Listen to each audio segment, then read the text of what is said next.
کریم کے اندر بھی فضائل بیان ہوئی ہیں اعمال کے.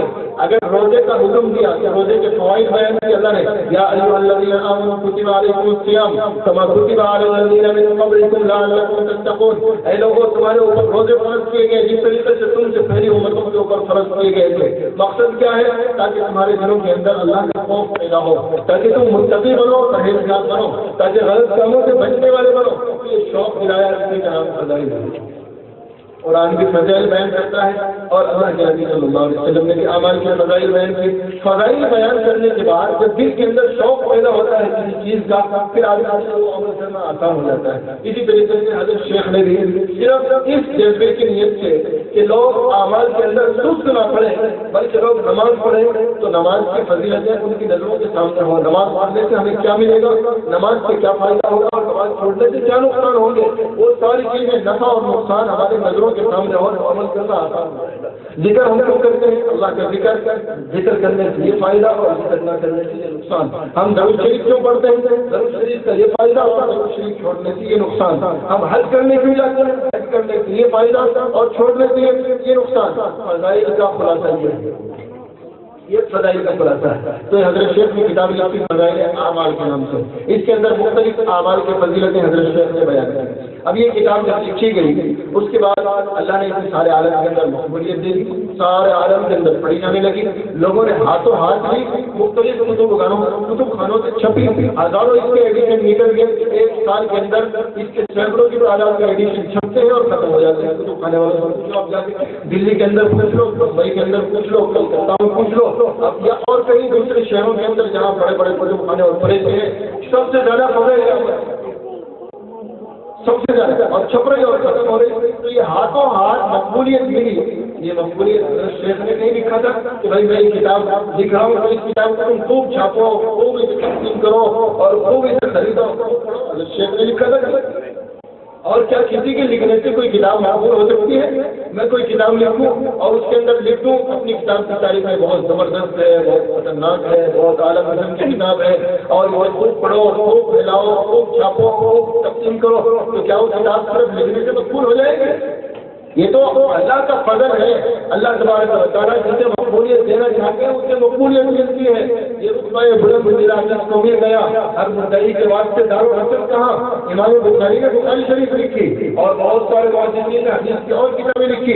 دوسری کتابوں کو مقبولیت اتنی نہیں ملی جتنی بخاری کو مقبولیت مل گئی. کیوں؟ امام بخاری نے خود نے مقبولیت دلائی ہے, اللہ نے مقبولیت دلائی ہے. بخاری شریف سے سارے عالم کے اندر مقبول ہوئی. یہ مقبولیت اللہ نے دلائی. فضل اللہ یؤتیہ من یشاء, فضل ہے جسے اللہ نوازتا ہے وہ نوازا جاتا ہے. شروع زمانے کے اندر مدینہ منورہ میں امام مالک رحمۃ اللہ علیہ کی موطا نام سے حدیث کی کتاب لکھی.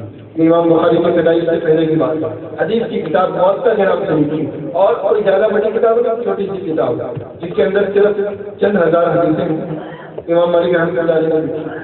اب امام مالک نے یہ کتاب لکھی, ان کے بعد انہی کے زمانے کے دوسرے بڑے بڑے علماء نے بھی موطا کے نام سے حدیث کی کتاب. ابن ابی ذئب نے موطا لکھی.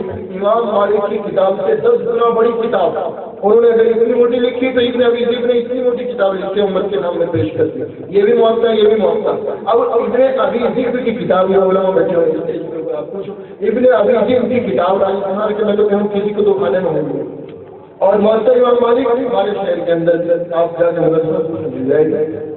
موطا امام مالک کو اللہ نے مقبولیت دے دی اور موطا ابن ابی ذئب کو کوئی مقبولیت نہیں ملی. اس کے اندر ان کی اپنی رات میں کوئی دخل ہے؟ امام مالک نے پیسے کے بلبوتے پر اپنی کتاب مشہور کروا لی یا اور کسی اور قابلیت پر اپنی کتاب مشہور کروا لی. یہ اللہ کا فضل ہے جسے اللہ قبولیت عطا فرماتے ہیں وہ سارے عالم کی نظروں کے اندر مقبول ہو جاتا ہے. آپ نے کبھی بار بار سنی بھی ہوگی اور پڑھی بھی ہوگی ان کتابوں کے اندر مشہور حدیث ہے, آپ لوگ بھی جانتے ہیں کہ جب اللہ تبارک و تعالیٰ کسی بندے سے محبت کرتے ہیں تو اللہ آسمانوں کے اندر اعلان کرتے ہیں کہ اے آسمانوں سن لو, میں پورا بندے سے محبت کرتا ہوں, تم بھی اس سے محبت کرو. آسمان کے سارے فرشتے اسے جانتے نہیں, اسے پہچانتے نہیں, اس کا نام نہیں سنا, لیکن اللہ آپ اس سے محبت کرتے ہیں, ہم بھی اس سے محبت کرتے ہیں. سارے فرشتے آسمان کو اس سے محبت کرنے لگتے ہیں.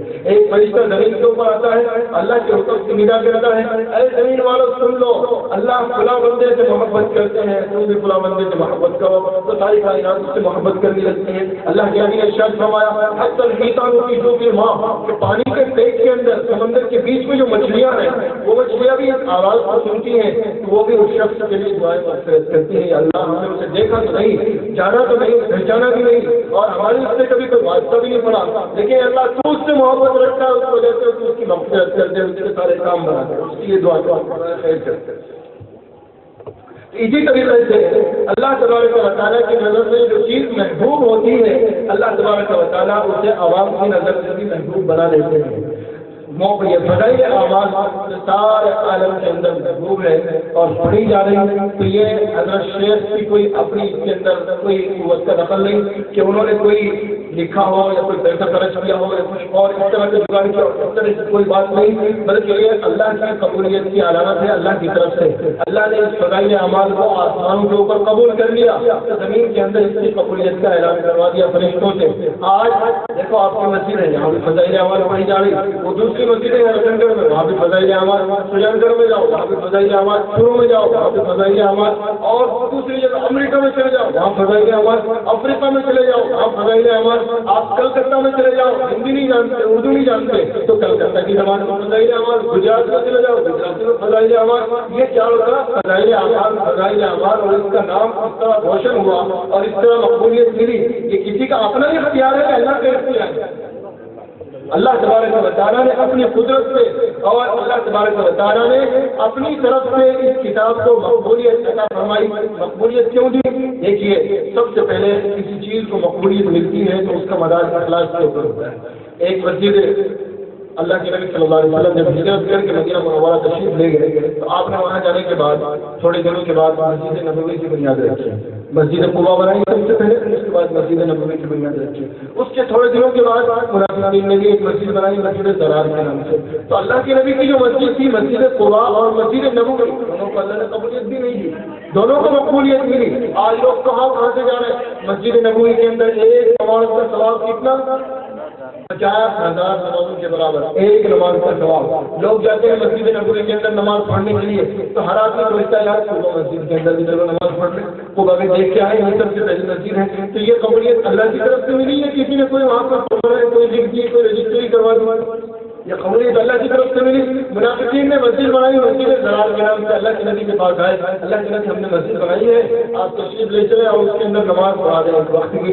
آپ نے فرمایا میں ابھی کہیں سفر میں ہوں، سفر سے واپسی کے بعد پھر سوچوں گا کچھ، آپ سفر میں چلے گئے، واپسی میں آپ کا ارادہ تھا کہ اس مسجد میں نماز پڑھائیں، جبرائیل امین فوراً تشریف لائے، لا تقم فیہ ابدا لمسجد اسست علی التقوی من اول یوم احق ان تقوم فیہ فیہ رجال یحبون ان یطہروا، اور یہ فرمایا ان الذین اتخذوا مسجدا ضرارا وکفرا وتفریقا بین المؤمنین وإذ صادوا من حارب اللہ ورسولہ من قبل۔ اے نبی آپ نے جو مسجد بنائی اس کی بنیاد اخلاص کے اوپر ہے، تقوی کے اوپر ہے، اللہ کی یاد کے اوپر ہے، اللہ کی ذکر کے اوپر ہے۔ اس مسجد کو اللہ نے سارے عالم کے اندر قبولیت عطا فرمائی، اس کے اندر نماز کا ثواب بھی بڑھا، اس کے اندر ذکر کا ثواب بھی بڑھا، اور اس کے اندر دوسری عبادتوں کا ثواب بھی بڑھا۔ منافقین نے جو مسجد بنائی اس کے اندر ان کی نیتیں خراب ہیں، امت کے اندر فساد کروانا، مسلمانوں کی جمعیت کو توڑنا اور مسلمانوں کو کمزور کرنا ان کا مقصد ہے، اس لیے وہ مسجد چل نہیں سکتی۔ آپ مسجد کے اندر قدم کر رکھے، آپ نے 2 صحابہ کو بھیجا جاؤ مسجد کے اندر جا کے آگ لگا، مسجد کو ختم کر دیا۔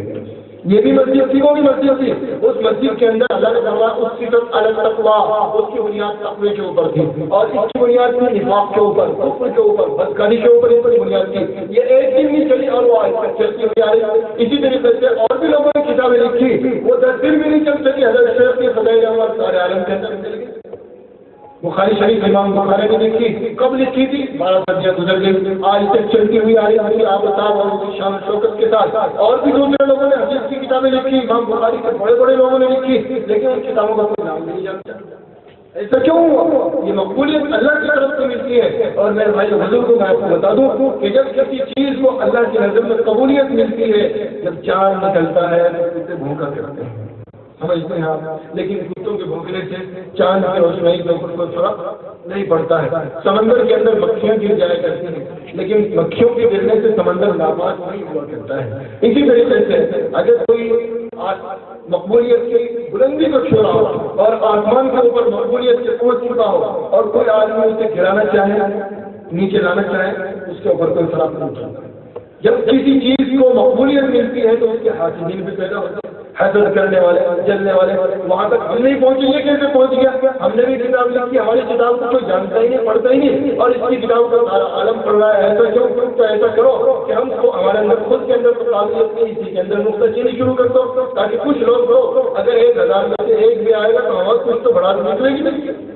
بڑا نکالنا مقصود ہے اور کیا ہے, اس کے علاوہ اور کوئی چیز مقصود نہیں. فضائل اعمال کو اللہ نے مقبولیت دی, سارے عالم کے اندر یہ کتاب پڑھی جائے گا. مقبولیت دینے کا مطلب میرے نزدیک یہ نہیں کہ فضائل اعمال لکھنے والا کوئی معصوم ہے, یہ فضائل اعمال ہر طرح کی غلطیوں سے پاک ہے. میں سب سے پہلے یہ بات گزار کر دینا چاہتا ہوں, فضائل اعمال لکھنے والا کوئی معصوم نہیں, انسان ہے, اپنے فن کا ماہر ضرور ہے, غلطی ہو سکتی ہے. اور جو کتاب لکھی